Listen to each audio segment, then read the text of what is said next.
Hey guys, what's up? Happy Wednesday.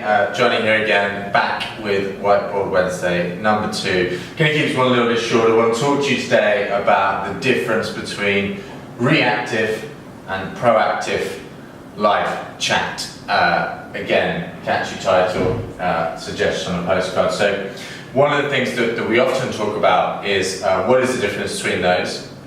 How do we use them and why should we use them? So let me start with what the fundamental difference is. So reactive chat is where you may see different buttons of different shapes and sizes. I'll try to illustrate some of the potential options you may see. And essentially at a certain point in your journey, at your discretion, you can click on those and it will activate the chat process. Now, some of these will sit in the bottom right hand corner, such as, for example, this one. Some might be like a tab on the right or the left of your browser screen, so sat kind of like that. And some of these might be in the bottom right, bottom left, would be more of kind of a bubble shape. Doesn't really matter, does the same thing. Let's not worry about that too much.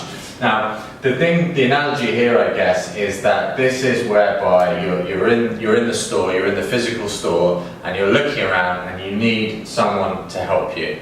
Okay, so you're going to look around. You're going to go, where is that lovely shop assistant? Where is that lovely sales representative? Where is that lovely insert title here? And you're going to go to them and you're going to say, excuse me, do you have this in grey? Or excuse me, do you have this in size medium? Or whatever the question is.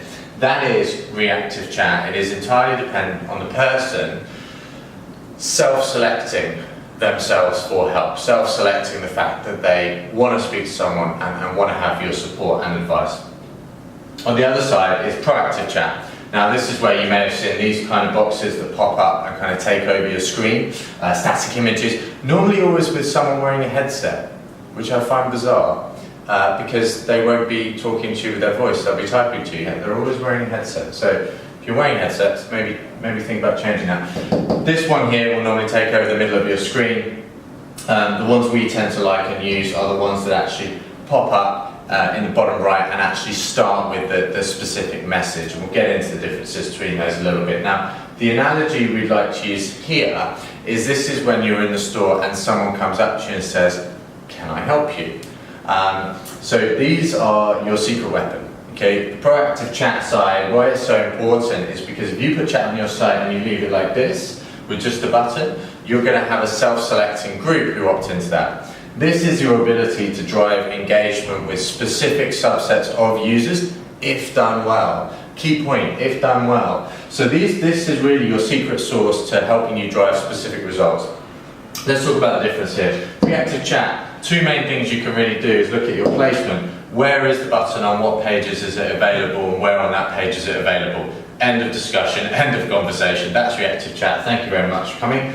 The only other thing you can look at is your branding. Does it look nice? Does it integrate with the site? Is it horrible, kind of luminous colour? Does it look really different to the rest of the brand and so on? But they're really your only options with reactive chat, and obviously the different types of button as well. That's reactive chat, that's that done.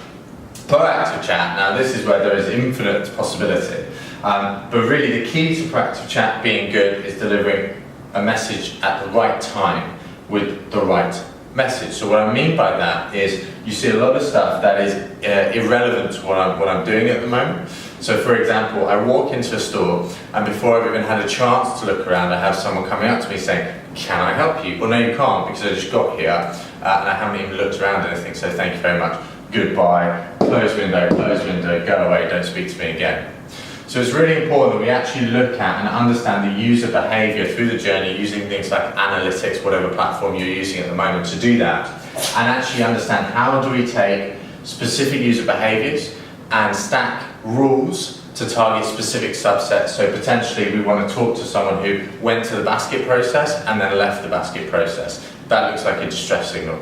Perhaps you want to talk to someone who's mousing up to close the window. That looks like a distress signal. Perhaps you want to talk to someone who's spending 50% longer on the page than most other users and is a new user to the site. Perhaps that's a signal. So proactive chat is your secret sauce. It's the way you can drive engagement. Some of our customers have 80% of their chats coming from this channel versus from this channel. This will give you a solid percentage, no matter what, stick it site-wide, you will get a percentage of engagement. This is your secret sauce. When done well, remember, right time, right message. You're only normally going to get one shot at engaging with them in the journey. So make it worthwhile, make it good. Should be aiming for about a 15% acceptance rate of invites that you send here. And overall, we look at trying to generate a 2 to 5% engagement rate with sessions or users. We're going to do another session on that, so I'll leave that there for that.